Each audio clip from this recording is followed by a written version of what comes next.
আসসালামু আলাইকুম, welcome back to my channel. আশা করি সবাই ভালো আছেন। আজকে আমি আপনাদের সাথে আমার ঢাকা টু সৌদি আরব যাওয়ার কিছু মুহূর্ত আপনাদের সাথে শেয়ার করব। আশা করি প্রথম থেকে শেষ পর্যন্ত ভিডিওটি দেখবেন। এখানে আমার কিছু ভালো এক্সপিরিয়েন্স হয়েছে এবং খুব খারাপ এক্সপিরিয়েন্সও হয়েছে, যেটা আমি আগে কখনো ফিল করি নাই। সো চলুন শুরু করা যাক। তো আমার ফ্লাইট ছিল ফেব্রুয়ারির 10 তারিখ সকাল 6:30টার দিকে। তো আমার বাসা থেকে বের হতে হয় রাত 2টা বাজে। 2টা থেকে আমি বাসা থেকে বের হয়ে 3টার মধ্যে আমি এয়ারপোর্টে এসে পৌঁছাই। তারপর আমি চলে যাই আমার যেই জাজিরা এয়ারলাইন্স যে বিমান ছিল, বিমানের বোর্ডিং শেষ করে টিকিট নিয়ে আমি ইমিগ্রেশন ক্রস করি। ইমিগ্রেশন ক্রস করার পর আমাদের ভোর 4:30টার দিকে আমাদেরকে ডাকা হয় বোর্ডিংয়ে যাওয়ার জন্য। তো এখানে বিশাল বড় লম্বা লাইন।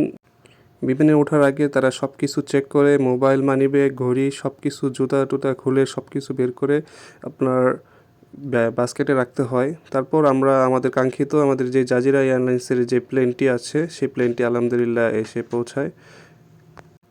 তারপর সবাই আস্তে আস্তে আমরা প্লেনের দিকে এগোতে থাকি। আমাদের এই সকালের 6:30টার ফ্লাইটে প্রচুর পরিমাণ যাত্রী ছিল। প্রায় 180 সিটের মধ্যে 180 জন সিটই প্রায় ফিল আপ হয়ে গিয়েছে। তো আমরা আমাদের টিকিটগুলো দেখাই এয়ার হোস্টেসকে, তারা আমাদের সিটগুলো দেখিয়ে দেয়। তো প্রায় বলতে গেলে আমাদের ট্রানজিট ছিল কুয়েতে আমাদের 2 ঘন্টার ট্রানজিট ছিল, ঢাকা থেকে কুয়েত থেকে আবার 2 ঘন্টা ট্রানজিট শেষে আমরা আবার যাব সৌদি আরব ডেস্টিনেশন যেখানে। আমাদের কোম্পানি থেকে আমরা টোটাল 4 জন ছিলাম একসাথে। তো দেখতে দেখতে আমাদের 6:30 বেজে যায় এবং প্লেন আস্তে আস্তে রানওয়ের দিকে মুভ করতে থাকে। তো একটা সময় প্রায় আকাশের উপরে উঠে যায় প্লেন, এবং আমাদের বলতে গেলে যখন প্লেন আস্তে আস্তে উপরের দিকে ওঠা শুরু করে, আমাদের মনের মধ্যে একটা ভয় অথবা একটা আতঙ্ক কাজ করে। তো এক সময় দেখি যে আমাদের কান একেবারে বন্ধ হয়ে যাওয়ার উপক্রম শুরু হয়, এক ধরনের হালকা মাথা ব্যথা, পেইন শুরু করে।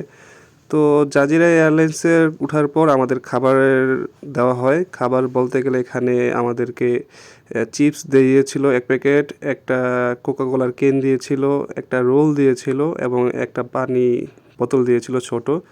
খাবারের কথা বলতে গেলে খাবারের অবস্থা খুবই বাজে। এই খাবার খাওয়ার মতো না, খুবই শক্ত ছিল, ঠান্ডা ছিল। আর জাজিরা এয়ারলাইন্সের যে টয়লেট ছিল, টয়লেটটা একেবারে খুবই সংকীর্ণ বা ছোট বলা যায়। কোনো আমরা যারা মুসলিম আছি তারা মূলত আমরা পানি ব্যবহার করি, এখানে পানি ব্যবহার করার কোনো সিস্টেম নেই, টিস্যু ইউজ করতে হবে। প্লেনের সবচেয়ে খারাপ অভিজ্ঞতার মধ্যে একটা এইটা, মানে কি পরিমাণ প্লেন যে কাঁপতেছিল বলার মতো না। একটু যদি রেস্ট নিতে পারতাম। আপনারা একটু দেখেন কি পরিমাণ প্লেনটা কাঁপতেছে।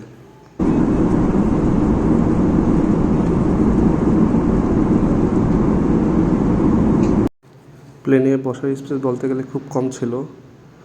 সামনে আপনার মোবাইল রাখার জন্য একটা হোল্ডার আছে। তারপর এখানে কি আপনার খাবার টাবার খাওয়ার জন্য একটা টেবিল আছে, এই আর কি। আর সামনে কিছু বই টই দিয়ে রাখছে তারা, প্লেনের কিছু জিনিসপত্র আছে আর কি। আর সামনের বসার জায়গাটা খুবই কম।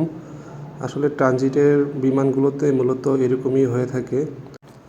আমাদের প্লেনের কুয়েতের জার্নি ছিল প্রায় 8 থেকে 9 ঘন্টার মতো।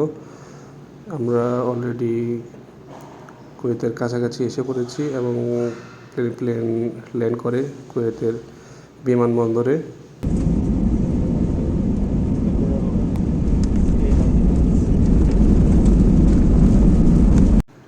তারপর আমরা প্লেন থেকে নামার পর আমাদের একটি বাস আসে প্লেনের। এখানে বাসটি আমাদেরকে টার্মিনালের ভিতরে নিয়ে যায়।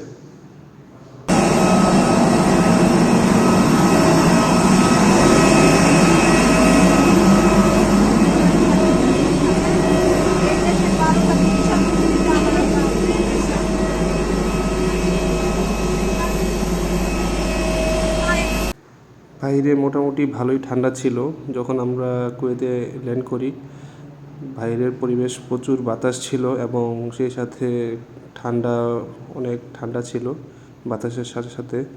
তো একে একে আমরা সিরিয়াল আমরা ভিতরে প্রবেশ করতে থাকি এবং ট্রানজিটের এখানে প্রায় 2 ঘন্টার ট্রানজিট ছিল আমাদের, 2 ঘন্টার উপরে ট্রানজিট শেষে আমাদের জাজিরা এয়ারলাইন্স করেই আবার সৌদি আরবের উদ্দেশ্যে আমরা আবার রওনা দিই।